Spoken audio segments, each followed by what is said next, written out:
નમસ્કાર પરીક્ષાર્થી મિત્રો, આપ સર્વેનું લક્ષ્ય જીપીએસસીની કરંટ અફેર સિરીઝમાં સ્વાગત કરું છું। તો ચાલો શરૂઆત કરીએ આજના કરંટ અફેરની। મનરેગાના પુનઃરચના માટે પેનલની જાહેરાત। હમણાં સરકારશ્રી દ્વારા મનરેગા પેલા નરેગા તરીકે ફેમસ હતી, બરાબર છે, હવે મનરેગા તરીકે ઓળખાય છે। સરકારે મનરેગાના પુનઃરચના માટે પેનલની જાહેરાત કરી છે। 2005માં મિત્રો મનરેગા સ્કીમની શરૂઆત કરવામાં આવી હતી અને ઓવર ધ યર સ્કીમ અંતર્ગત ફંડનો મિસયુઝ થાય છે, કરપ્શન બહુ થાય છે, કોઈ એસેટ જે બનાવવામાં આવે છે એ ટકાઉ હોતું નથી અને મેજોરિટી જે પબ્લિક જે છે આમાં કામ માટે જોગવાઈ કરેલી હોય, કામ માટે એપ્લિકેશન આપેલી હોય, બધી ઘોસ્ટ એપ્લિકેશન પણ એપ્લિકન્ટો પણ આમાં મળેલા છે। તો આ બધા ઇસ્યુઓને લુક આફ્ટર કરવા માટે સરકારે પેનલની રચનાની જાહેરાત કરી છે। તો આ પેનલની રચના કોના વડપણ હેઠળ કરવામાં આવી છે, કયા કયા ઇસ્યુ ઉપર પેનલ સુઝાવો આપશે અને ઓવરઓલ આપણે મનરેગા વિશે પણ જોઈ લેશું કે મનરેગા આખેર સ્કીમ છે શું, એનો ઉદ્દેશ્ય શું છે, તેના સાયલેન્ટ ફીચરો, આ સર્વની આપણે ચર્ચા કરશું। તો ચાલો શરૂ કરીએ મનરેગા પુનઃરચના માટે પેનલની જાહેરાત। સરકારશ્રી દ્વારા અમરજીત સિન્હાના વડપણ નીચે પેનલની જાહેરાત કરવામાં આવી છે, બરાબર। અમરજીત સિન્હા યાદ રાખી લેજો આ નામ, બરાબર। પ્રિલિમમાં તમને આપી દે કે મનરેગામાં હમણાં જે પેનલની રચનાની જાહેરાત કરવામાં આવી છે કોના વડપણ હેઠળ જાહેરાત કરવામાં આવી છે, કોણ ચેરમેન છે એના, અમરજીત સિન્હાના વડપણ હેઠળ। શા માટે જાહેરાત કરવામાં આવી છે, કયા કયા એવા મુદ્દાઓ જે છે જેને લઈને સરકારે પેનલની રચનાની જાહેરાત કરી છે। તો પેનલનું મુખ્ય કામ શું છે, એવી માંગની ઓળખ કરવી કે જે યોજના પાછળ જવાબદાર છે। મિત્રો તમને ખ્યાલ જ છે મનરેગા જે છે એ માંગ આધારિત યોજના છે, બરાબર। કામની ડિમાન્ડ હશે તો મનરેગા ત્યાં લાગુ કરવામાં આવશે। તો આ માંગ નીકળવા પાછળ કયા રીઝન, કયા કારણો છે તે સર્વને પેનલે લુકઆઉટ કરવાના છે, જેથી સરકાર સીધા એને ડાયરેક્ટલી એડ્રેસ કરી શકે અને મનરેગાની જરૂરત ન પડે, બરાબર। ફોર્મલ એમ્પ્લોયમેન્ટમાં જેને તમે લઈ શકો। તો એવા કારણો ઓળખવા કે જે મનરેગાની માંગને પ્રોત્સાહન આપે છે। યોજના પાછળ થતા સરકારી ખર્ચને જોવાનો, ઓવર ધ યર જે એકચ્યુઅલ કોસ્ટ જે છે મનરેગાનો તે ઓવર ધ યર વધતો જ જાય છે, બરાબર। આમાં વેજીસ જે છે એ તો રિવાઇઝ થાય છે, પણ જે મટીરિયલ કોસ્ટ છે સરકારે જે નક્કી કરેલા હોય એ ઓવર ધ યર વધતા જ જાય છે। તો આ બધા ખર્ચને રેશનલાઇઝ કરવા માટે પણ પેનલે જોવાનું હશે, બરાબર છે। વર્ષો વર્ષ યોજના અંતર્ગત કામ પાછળ થતો સરકારી ખર્ચમાં ઉત્તરોત્તર વધારો નોંધાયો છે, તો આ વસ્તુને બાબતને પણ પેનલે જોવાની રહેશે। બીજું, રાજ્ય વચ્ચે યોજનાના ફાયદાઓનો તફાવત જોવામાં આવે છે, તો આ ઇસ્યુને પણ પેનલે તપાસવો પડશે।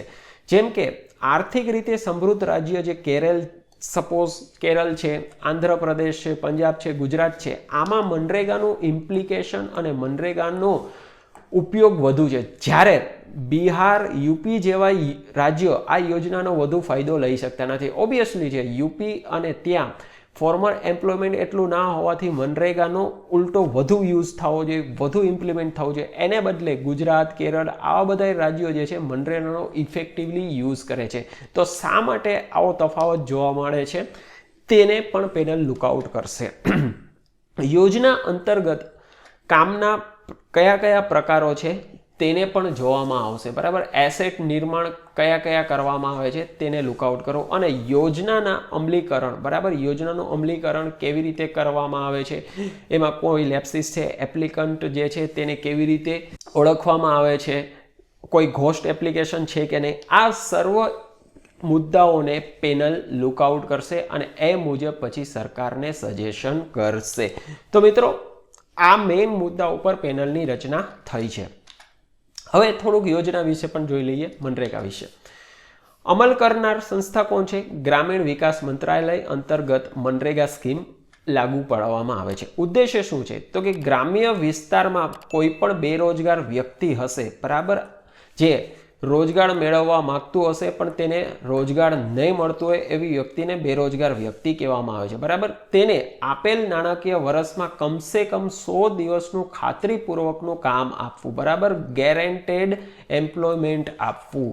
કેટલું? 100 દિવસનું મિનિમમ આપેલ કેલેન્ડર યરમાં. અને આ બધું જ જે કાર્ય હશે એ નોન સ્કિલ વર્ક હશે, બરાબર. સ્કિલ્ડ વર્ક નહીં હોય. નોન સ્કિલ એટલે મેન્યુઅલ વર્ક, મતલબ રસ્તો બનાવવાનું કામ હશે, બિલ્ડિંગમાં કડિયા તરીકે કામ કરવાનું અથવા મજદૂર તરીકે કામ કરવાનું, ક્યાંય તળાવ બનાવવાનું, કોઈ ખેત તલાવડી બનાવવાનું, આ બધું જ કાર્ય મનરેગા અંતર્ગત નોન સ્કિલ વર્કમાં આવે છે. ગ્રામીણ વિસ્તારમાં રોજગાર નિર્માણના સંસાધનને મજબૂત કરવા, બરાબર.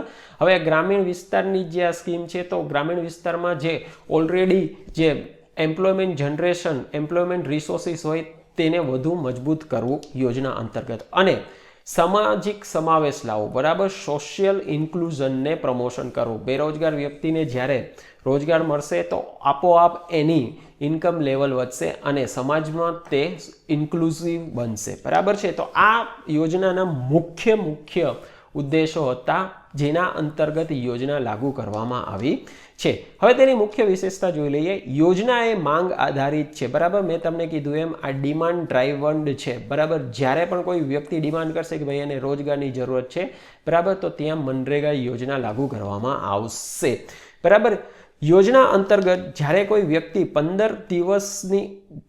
વ્યક્તિ રોજગાર માટે એપ્લિકેશન આપશે કે ભાઈ મારે રોજગારની જરૂરત છે, તો તેવી વ્યક્તિને જો 15 દિવસની અંદર રોજગાર નહીં પૂરું પાડવામાં આવે તો એવા કિસ્સામાં રાજ્ય સરકાર દ્વારા બેરોજગારી ભથ્થું એને આપવામાં આવશે, જ્યાં સુધી એને રોજગાર નહીં મળે ત્યાં સુધી, બરાબર છે. સપોઝ કે આજે તમે એપ્લિકેશન આપી, 20 દિવસ સુધી તમને રોજગાર ન મળ્યું, તો તે 20 દિવસનું બેરોજગારી ભથ્થું સરકાર દ્વારા આપવામાં આવશે. પછી તમને જો રોજગારી મળી જશે તો ઠીક છે, નકર જેટલા દિવસ સુધી નહીં મળે ત્યાં સુધી બેરોજગારી ભથ્થું આપવામાં આવશે. ગ્રામીણ વિસ્તારમાં સંસાધનોનું નિર્માણ કરવું, બરાબર. મેઇન ફોકસ ગ્રામીણ વિસ્તારનો છે, શહેર માટે આ મનરેગા સ્કીમ નથી, એટલું યાદ રાખજો.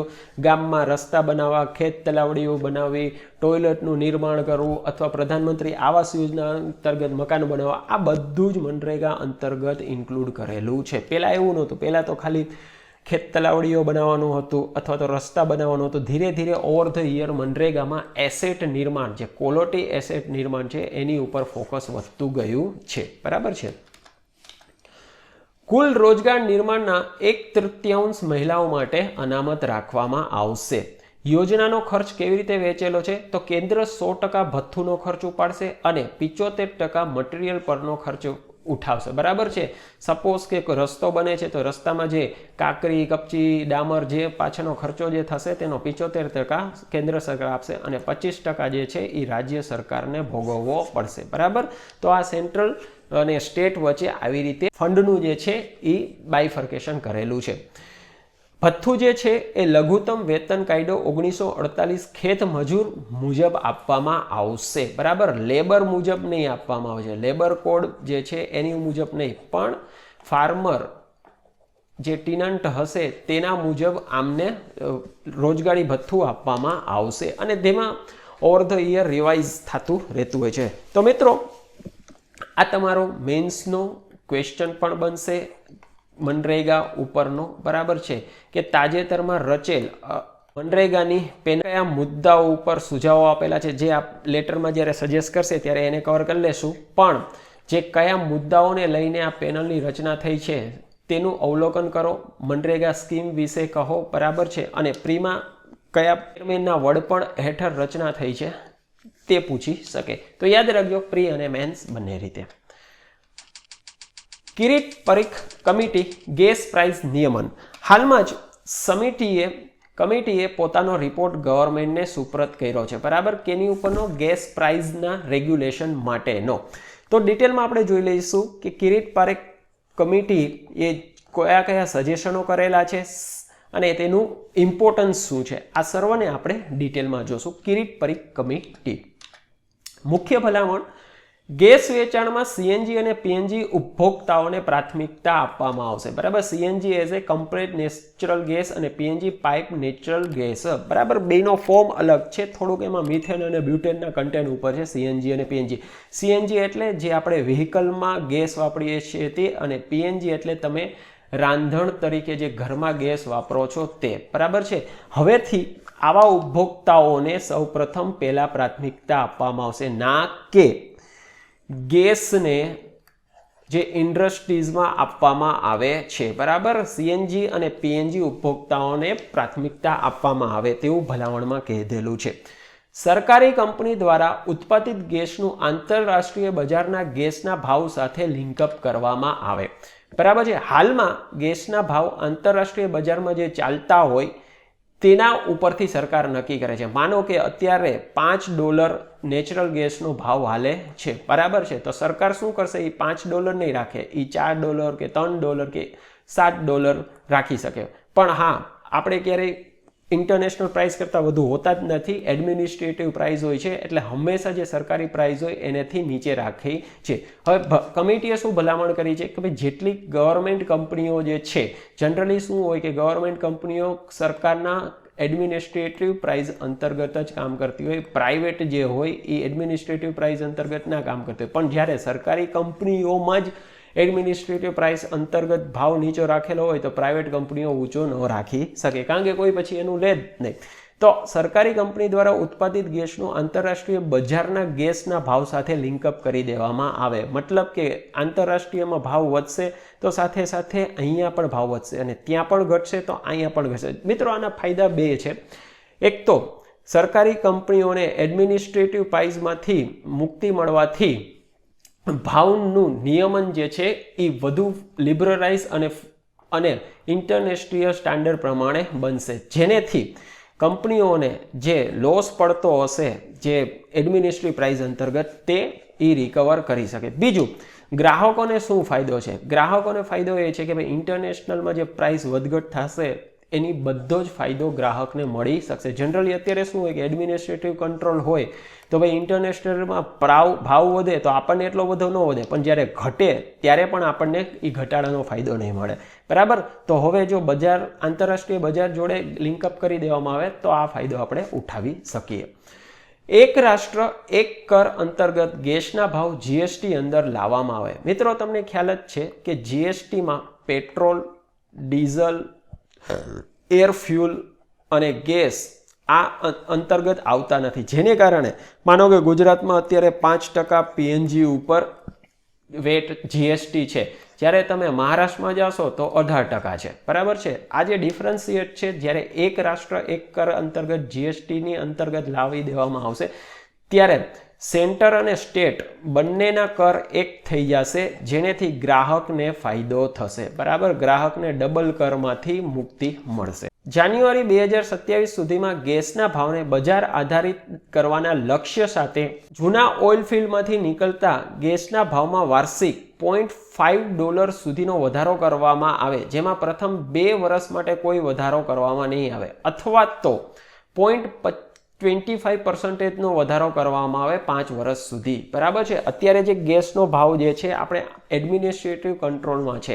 જો આપણે એને લિબરલાઇઝ કરવું હોય તો ફેઝ વાઇઝ 2027 સુધીમાં જો આપણે એને આંતરરાષ્ટ્રીય બજારને અનુકૂળ કરવું હોય તો અત્યારથી કાં તમે 0.25%નો $0.25નો વધારો કરો, અથવા તો પ્રથમ 2 વર્ષ સુધી તમે કોઈ વધારો ન કરો, પણ પાછળના જે 3 વર્ષ છે, જ્યારે 2027માં માનો કે સરકાર 2023થી લાગુ કરવાની કરે તો પાછળના જે 2 વર્ષ જે છે તેમાં $0.5નો વધારો કરે, બરાબર છે. આવી રીતે ફેઝ વાઇઝ આપણા ગેસ સેક્ટરને જે છે એને લિબરલાઇઝ કરવા માટેની ભલામણ કરે છે, બરાબર. તો મિત્રો, કિરીટ પરીખ કમિટીની આ મુખ્ય ભલામણો છે, તેને તમે યાદ રાખજો. પ્રીમાં પણ તમને પૂછી શકે અને મેન્સમાં પણ પૂછી શકે. મેન્સમાં કેવી રીતે ક્વેશ્ચન સેટ થશે તેને હું તમને પછી ડિટેલમાં કહીશ. હવે અપેક્ષિત ફાયદા શું થઈ શકે? તો એક તો ઇઝ ઓફ ડુઈંગ બિઝનેસમાં વધારો થશે. સ્વાભાવિક વસ્તુ છે કે ગવર્મેન્ટ અંકુશમાંથી જ્યારે બહાર નીકળશે ત્યારે ઇઝ ઓફ ડુઈંગ બિઝનેસમાં વધારો થશે, જેનેથી પ્રાઇવેટ કંપનીઓ ઇન્વેસ્ટમેન્ટ પણ કરશે, કોઈ વિદેશી કંપનીઓ પણ ભારતમાં ઇન્વેસ્ટમેન્ટ કરવા આવશે, બરાબર છે. ગેસ ફિલ્ડમાં રોકાણ કરતી કંપનીને પૂરતું વળતર મળી શકશે. સ્વાભાવિક વસ્તુ છે, એડમિનિસ્ટ્રેટિવ કંટ્રોલમાંથી નીકળશે, ઇન્ટરનેશનલ પ્રાઇસ જોડે લિંકઅપ હશે તો તે પોતાનું વળતર પૂરું રીતે વાળી શકશે.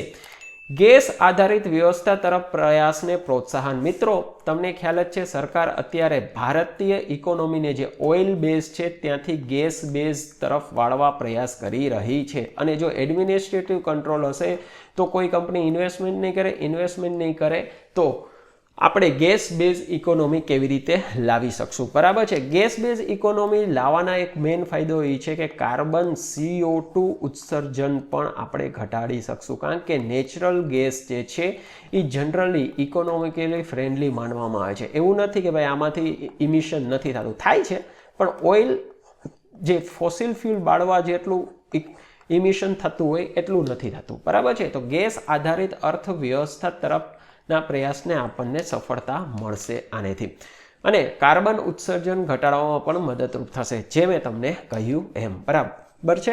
તો મિત્રો, ખ્યાલ જ છે કે ભારત પોતાની મોટા ભાગની ગેસની જરૂરિયાત જે છે એની માટે આયાત ઉપર ડિપેન્ડન્ટ છે. આપણે મેજોરિટી જે છે આયાત કરી છે, અને મેજોરિટી આયાત આપણે કટરથી કરી છે, બરાબર. કટર આપણો મેઇન ઇમ્પોર્ટર દેશ છે, બરાબર.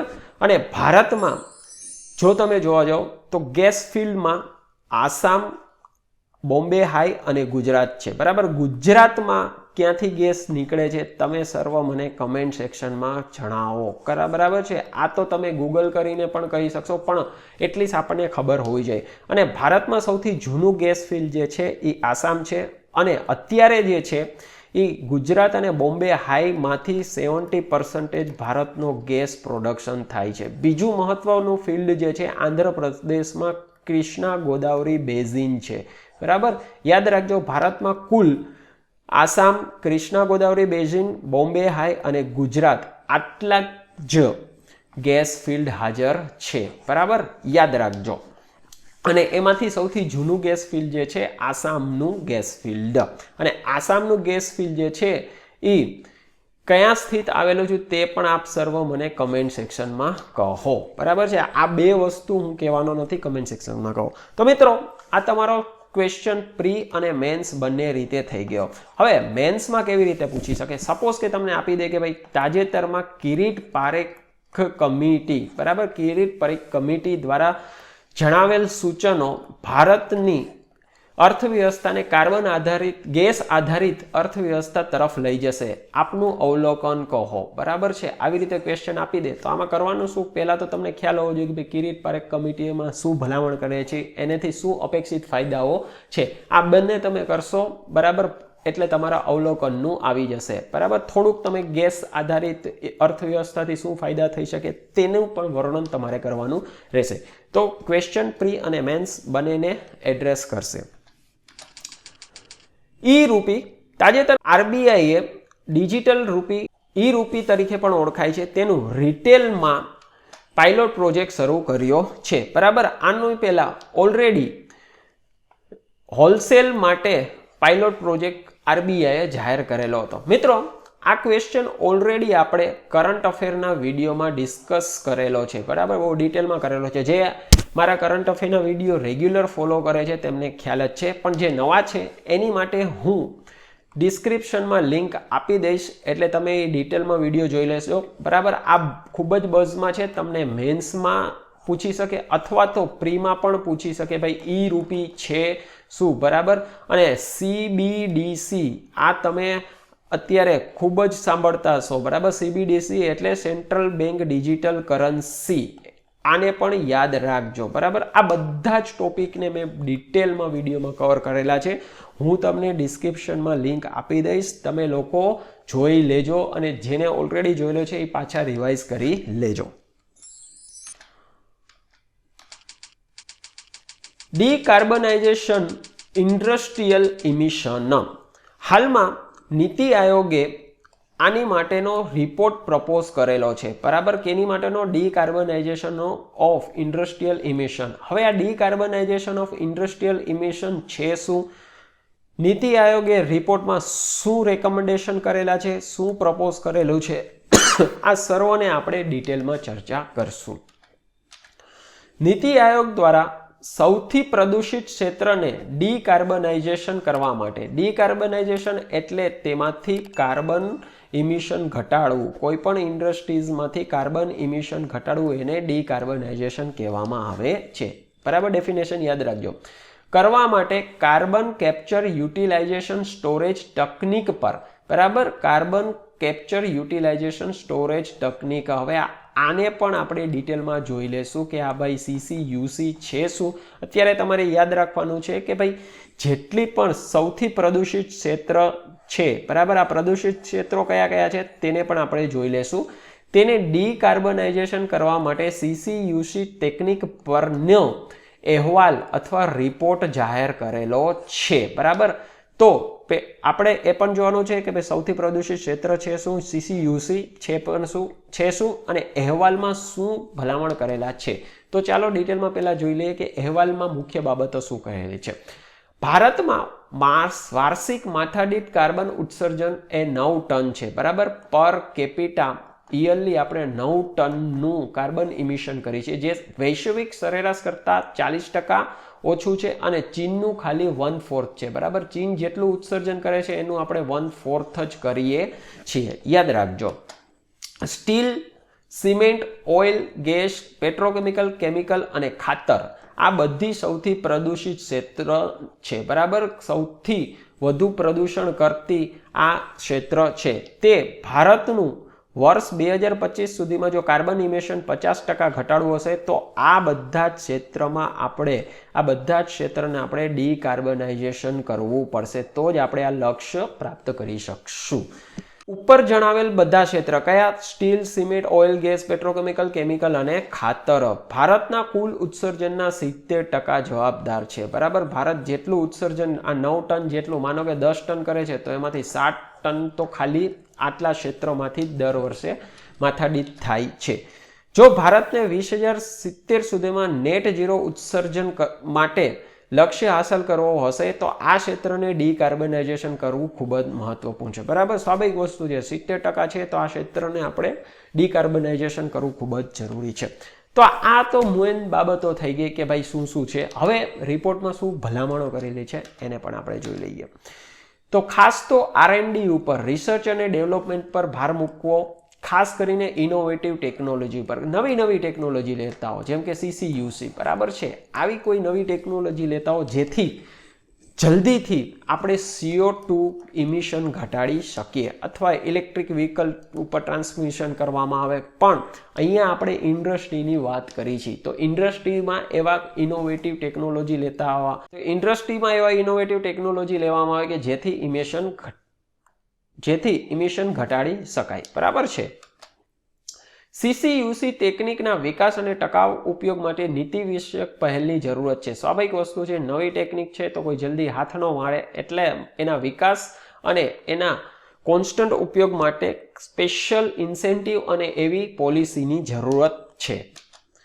ખાનગી ક્ષેત્રમાં નાણાકીય સહાય, ભંડોળ અને પૂરતા પ્રોત્સાહન માટે પણ ખાસ નીતિની જરૂરત છે. બરાબર, જેટલા પણ આપણે ક્ષેત્રો વાત કર્યા, સ્ટીલ છે, સિમેન્ટ છે, પેટ્રોકેમિકલ છે, ખાતર છે, આ બધામાં પ્રાઇવેટ કંપનીઓ પણ છે, અને પ્રાઇવેટ કંપનીઓ જનરલી CO2 ઇમિશન ઘટાડવા માટેની કોઈ પણ નવી ટેકનિક જે લેતા આવવાની હોય તેમાં એને પ્રોત્સાહન ના મળે તો એ તરફ શિફ્ટ ન થાય. સમય સાથે સરકારનું લક્ષ્ય કાર્બન ટેક્સ પર હોવું જોઈએ. હવે કાર્બન ટેક્સ એટલે શું? કાર્બન ટેક્સ એટલે જે પણ ઇન્ડસ્ટ્રીઝ કાર્બનનું ઇમિશન કરતી હશે તો એના પ્રપોર્શનમાં એની ઉપર ટેક્સ લગાડવામાં આવે, અને જે ઇન્ડસ્ટ્રીઝ કાર્બનનું ઇમિશન ઓછું કરતી હશે તેને આ ટેક્સમાંથી વળતર રૂપે પ્રોત્સાહન આપવામાં આવે. બરાબર છે, આ કાર્બન ટેક્સનો મોટો ખ્યાલ છે. જ્યારે પણ કોઈ પણ ઇન્ડસ્ટ્રીઝ ઉપર કાર્બન ટેક્સ લાગશે, બરાબર છે, એટલે ઓટોમેટિકલી એ ડિસઇન્ટિવાઇઝ ફીલ કરશે, એટલે કાર્બન ઇમિશન ઓછું કરવા માટે ટેકનિકનો યુઝ કરશે અથવા કોઈ ઇનોવેટિવ આઈડિયા લઈને આવશે. બરાબર છે, આ મેઇન કાર્બન ટેક્સનો કન્સેપ્ટ છે. યાદ રાખજો, કાર્બન ટેક્સ. હવે મિત્રો સીસીયુસી એટલે કાર્બન કેપ્ચર યુટિલાઇઝેશન અને સ્ટોરેજ છે શું તેને આપણે જોઈ લઈએ. ટેકનિક છે શું? હવે આ ટેકનિક સાદા શબ્દમાં હું તમને કહું તો કાંઈ નથી કે જ્યારે હવામાં CO2 ને છોડવામાં આવે તો આ CO2 ને હવામાં છોડતા પહેલાં એને કેપ્ચર કરી લેવામાં આવે, એટલે પકડી અને એને જમીનમાં સંગ્રહ કરી દેવામાં આવે, અથવા તો આ જ CO2 માંથી કોઈ પણ પ્લાસ્ટિક, કેમિકલ કે બાયોફ્યુલ નામની પ્રોડક્ટ બનાવવામાં આવે. આ ટેકનિકને સીસીયુસી કહેવામાં આવે છે, બીજું કાંઈ નથી. આ ખૂબ જ સારો ફોટો છે આ તમારી સામે, બરાબર છે. આ ઇન્ડસ્ટ્રીઝમાંથી જે CO2 નીકળે છે તેને કેપ્ચર કરી જમીનમાં દેવામાં આવે અથવા તો એમાંથી પ્રોડક્ટ બનાવી દેવામાં આવે. એ ટેકનિકને સીસીયુસી કહેવામાં આવે છે, બીજું કાંઈ નથી, બરાબર છે. તો યાદ રાખજો, સીસીયુસી સાયન્સ અને ટેકનો આ તમારો સવાલ છે જીએસનો, કે સીસીયુસી છે શું તેની વિશે જણાવો, બરાબર છે. તે કેવી રીતે ભારતના પ્રદૂષિત ક્ષેત્ર, જે પ્રદૂષિત સૌથી વધુ પ્રદૂષિત ઇન્ડસ્ટ્રીઝ છે તેને ડીકાર્બનાઇઝ કરવામાં મદદરૂપ થશે, બરાબર છે. તો ત્યાં તમારે આ નીતિ આયોગના રિપોર્ટને પણ ટાંકવાનો રહેશે, બરાબર. તો એવી રીતે નીતિ આયોગના રિપોર્ટને પણ યાદ રાખજો, અને પ્રીમાં તમને આપી દે કે સીસીયુસી છે શું એનું ફૂલ ફોર્મ તમે જણાવો, બરાબર છે. તો મિત્રો, આજના કરંટ અફેરના વિડીયોમાં આટલું જ. ફરી આપની સમક્ષ કરંટ અફેરના નવા એક વિડીયો સાથે હાજર થઈશ. ત્યાં સુધી આપના અને આપના પરિવારનો ખ્યાલ રાખજો. સ્વસ્થ રહો, સુરક્ષિત રહો. Keep watching, keep learning. Vande માતરમ.